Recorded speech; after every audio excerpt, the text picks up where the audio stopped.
All right, here's $25 quarters. Let's see if we can pull something else out of here.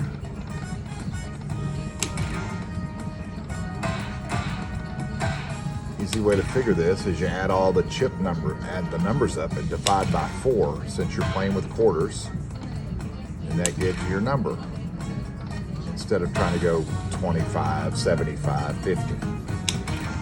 But you could do it that way if that's. I like to add them all up and then divide by 4. All